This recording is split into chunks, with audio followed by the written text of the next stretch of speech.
শুধুমাত্র শিক্ষাগত উদ্দেশ্যে এবং বিনিয়োগের সিদ্ধান্ত নেওয়ার আগে আপনার নিজের বিশ্লেষণ করা এবং একজন আর্থিক উপদেষ্টার সাথে পরামর্শ করা অত্যন্ত গুরুত্বপূর্ণ।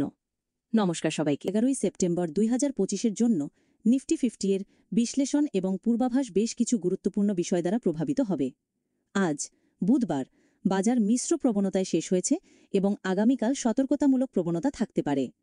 আজ বুধবার নিফটি প্রায় 25,000-এর কাছাকাছি বন্ধ হয়েছে।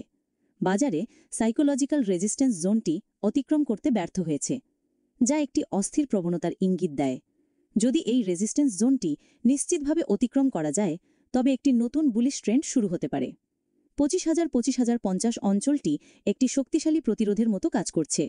এই স্তরের উপরে একটি নিশ্চিত ব্রেকআউট হলে 25,200 থেকে 25,450 পর্যন্ত পথ খুলে যেতে পারে। যদি লক্ষ্য করেন, তাৎক্ষণিক সমর্থন 24,850-এর আশেপাশে রয়েছে।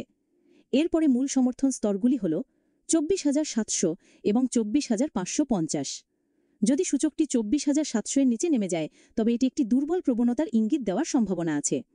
আমি যদি টেকনিক্যাল অ্যানালিসিস যেমন নিফটি তার 50 দিনের এবং 100 দিনের মুভিং অ্যাভারেজের ওপরে অবস্থান করছে, যা দীর্ঘমেয়াদী বুলিশ প্রবণতাকে সমর্থন করে, তবে স্বল্পমেয়াদী গতিবেগ কিছুটা কমেছে।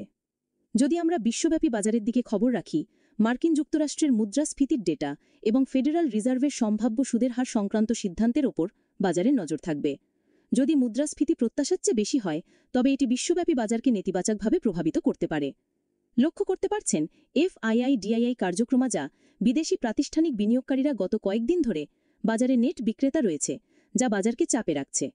তবে দেশীয় প্রাতিষ্ঠানিক বিনিয়োগকারীরা শক্তিশালী সমর্থন দিয়ে বাজারকে রক্ষা করছে।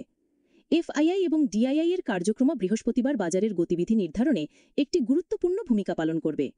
আমরা যদি সেক্টর ফোকাস করি, তাহলে ক্রমাগত অটো, ফার্মাসিউটিক্যালস এবং ব্যাংকিং খাতগুলি সম্প্রতি ভালো পারফর্ম করেছে।